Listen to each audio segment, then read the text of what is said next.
Hey,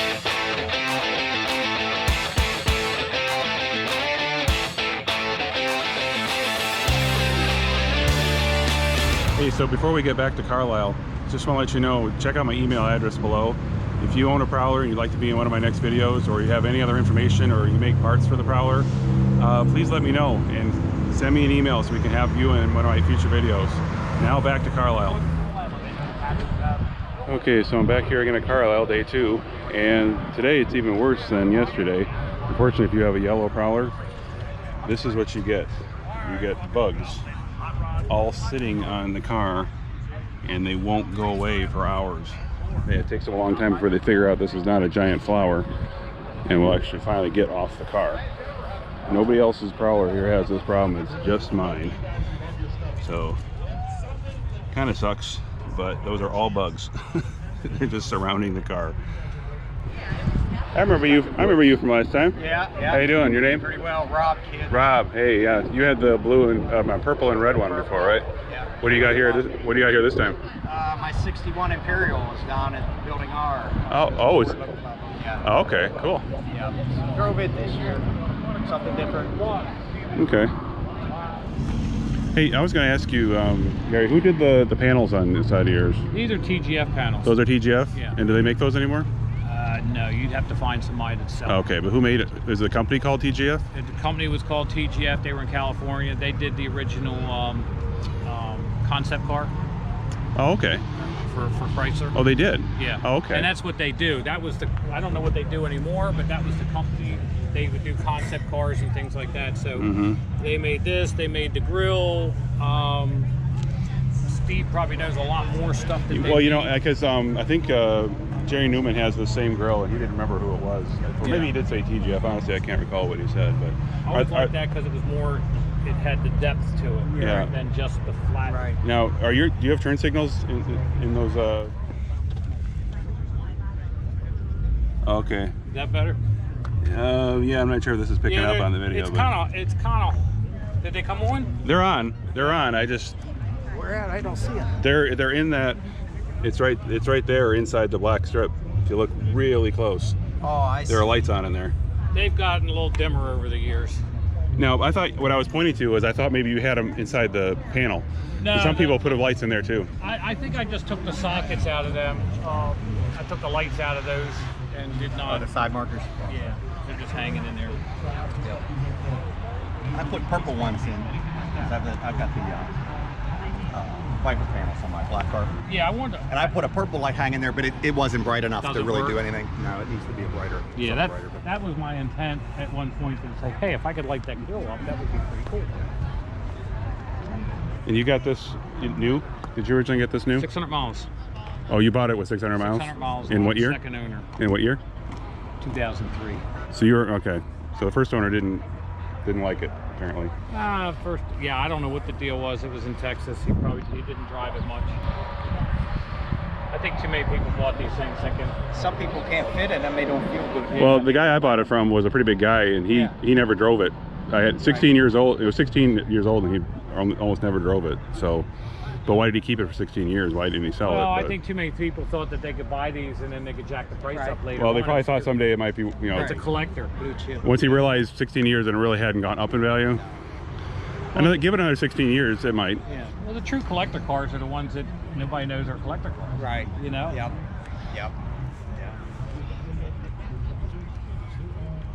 Oh, now it's worth 25. So when you got it, was it totally stock? Yeah. Okay. Totally stock.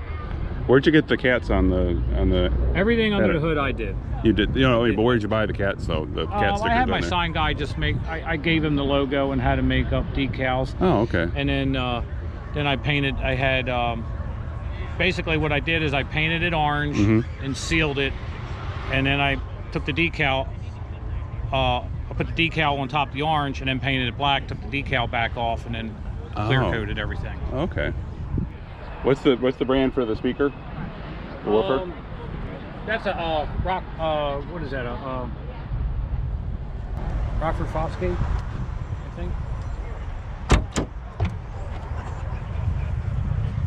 Oh, is that? Oh, okay. Okay, and then there's the 300 watt amp. Okay. So that's all. Okay, so you just cut Okay, so you just had to cut Yeah, through this is power. This is power directly from the battery. Oh, okay. So this, you have a line going all the way to the battery? Yep, that line there on the back end of it Yeah. is going to the battery. On the back end, I mean, there's another... Right here. Oh, over there. The big cable. Okay. That's going up to the battery. Okay.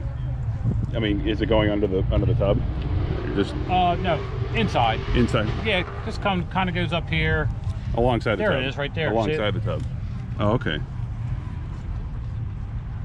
Then this is all plywood. Okay. Okay. This is a little bit faded over the years, but this is just fabric stretched over top of it. Okay. And it's... Did you build that? I built this, Okay. and this is chambered, so you got a subwoofer chamber in the middle, and then you got 2 chambers here for the mid-range. Yeah. And then this is just basically more shell out here to bolt this back into. Okay. Well, because the old woofer was there. The original woofer Well, was the back. woofer, Well, the speaker was there, but the no, woofer was this big. I know, but I heard the woofer physically was located behind this seat, and then the opening was there. No, it wasn't. It was still in the middle. It was, Okay. It was like somewhere in this area, and then it went over and it came out the port there. Okay, well, I knew it was in this general direction. Yeah. I was talking to another guy who had his all done, and that's what he told me. He said he could. It was the way the woofer was designed. You could never find another one to fit in that same spot because it was. No, I it think was an somebody odd shape. finally found one, but Really? the problem Okay. wasn't finding the size. The problem was finding a dual voice coil.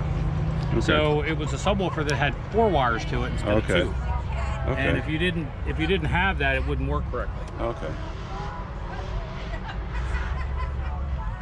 Now, is your for a minute there, I thought your radio was a little different because I can see all the. No, I can see all the. It's missing the bezel. Okay, that's okay. I was gonna say, why am I able to see all the digital No, display I just on never there? put it back on. Oh, okay. It got hot in the glue. It went. Okay. Yeah, but I got a transmission temperature gauge here that I put in. Oh, okay. I didn't see that. Oh, that's nice. Oh, so you just shifted over the other one. Yep. So we just moved it. Now, over is and that made it is that match. because you had it overheat? No, there was a lot of controversy about the temperature of the transmission and the roll of the cooler in the back and everything else. So the only way to find out what it actually ran at was to put a gauge in. So Oh, okay. so we put a I put a gauge in it so I could monitor it. Okay. And it never gets over 185. Okay, so is that wired into? So you're talking about the trans cooler in the back? Yeah. It's okay. So it's tied into that one. Yep. Okay. Yep. So the sensor's back here. It's just a wire. Well, obviously the sensor will be back there. Yeah. Okay. Well, that's a neat idea. I mean, that was well done because it looks factory almost. And who did that? Where'd you get that from? The trans gauge. Well, I got that. I mean, that's just a one line thing. But I did. Okay. I've got everything that's been done to the car. I did. Okay. I've had nobody did any custom work to this. I did all the paint under the hood. Everything that has been done, I did. Okay.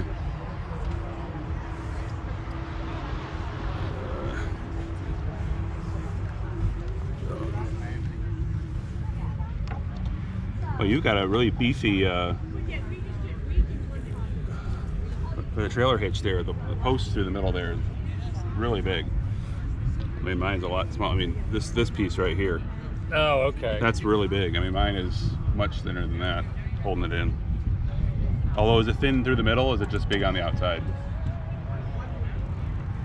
It's whatever the hole size is. Okay, I was gonna say, is the hole really that thick? Yeah, whatever the hole size is, it's Okay. the same.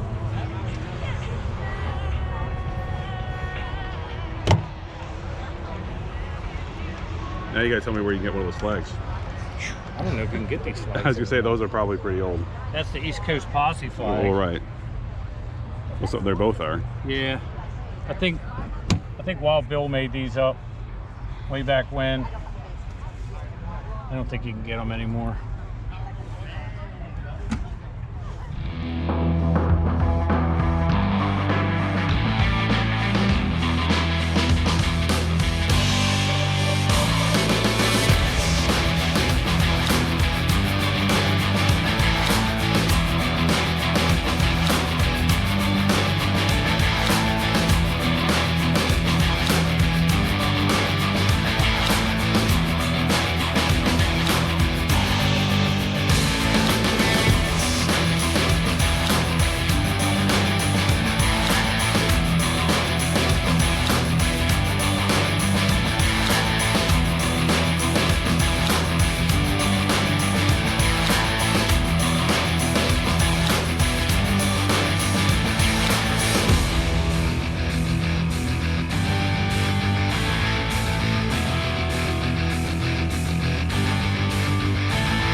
we got each Intrepid generation represented here.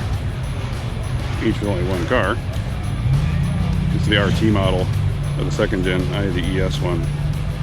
Basically the same color though, so I didn't have these wheels. But it's got the exact same engine as the Prowler.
Yes, yeah, that came with the car. Okay. But Now- people take them off. Is it illegal like that, or really? It might be, but I've never heard of anybody actually get pulled over without one. But a lot of owners don't like them because they're kind of funny looking, I will admit. But they had to have bumpers on it. Does that little piece of metal coming up from the bottom qualify as a bumper? No, that's not a bumper. That's there to help just protect the chin area there. That's called the, well, we call it the chin. But that's just there because it's low. You know, and I've actually got a piece underneath mine that's a more metal piece is under there to help give it a little more scraping in case you run over something low. Okay. But that's just there to make, that just adds another layer of protection on there to, you know, that thing there. It's just for that purpose. Okay. Yeah, I can see tearing up a lot of. Well, yeah, I mean, imagine that's fiberglass up there, isn't it? actually, the whole front here is, well, I don't know about the little bump, the little that might be aluminum. That looks steel Yeah, there. yeah, that but- looks strong piece of steel. Yeah, it might be steel. Honestly, I don't know. But the whole front, actually, a lot of this portion here is kind of a plastic material. It's very flexible. The whole front here, actually, I'll do it on mine, so I don't want to wreck that one. But this is actually very. Oh my gosh. Okay. This is all very flexible. It's all just plastic, pretty much. This is all aluminum. That's fiberglass. Okay. And other parts, like the area all around the rocker panels and the rear fenders, is all kind of a composite plastic, but it's much harder. It's not like this. It's not flexible like this. So there are several different parts. The whole car's got about 900 pounds of aluminum in it. So it only weighs 2,800 pounds total. The frame's all aluminum. The whole frame's aluminum. And the suspension portion. Suspension's aluminum. Yep. It looks aluminum. Yep, it is. The engine block's aluminum. Okay. The engine is the exact same engine that was in the 300M over there. And the Dodge Intrepid RT had the same 3.5 liter V6. I like that color. That first car we show. Oh, I've had a couple people look at it. It's like, oh, that's what you need. It's like, why do you like? Oh, just because it's yellow. Okay. Oh, it's a nice color. No, that's the only color I wanted when I was looking for one. I just. The only bad thing is that there's not so many in here now, but for some reason all the bugs like this car. They think it's a big flower. Oh. And they all just surround it. When I got here, I'm trying to clean the car and they're just flying all over everywhere. They're Oh, those Japanese beetles? No, they're just tiny little Those gnats. little- those All these little black things. Yeah. Okay. Those little bugs, they're all trying to pollinate it or something. I don't know. I don't know. It's the color because nobody else has that happen, but mine. Yeah, they're drawn to it. They're drawn to it. Yeah. That's funny. I got a picture. Get a picture of Garfield from this. Oh. Yeah. Well, that's how. Well, that goes along with my license plate. I saw saw that. that. Yeah. I loved it. I figured, what's the most? I mean, technically, it's supposed to be a Black Panther is the Prowler cat, but I said, Cat? He's but a it's a cat. cat. I know it's a cool cat. So family. right, it's a cool cat. So I figured Yeah. I'd add Garfield in there. So don't say anything with a cat. I'm off. Well, I'm allergic to cats, so unfortunately, you can take a cat. unfortunately, I can't be near cats. But this is the closest cat that I can have. Nothing wrong with that. No.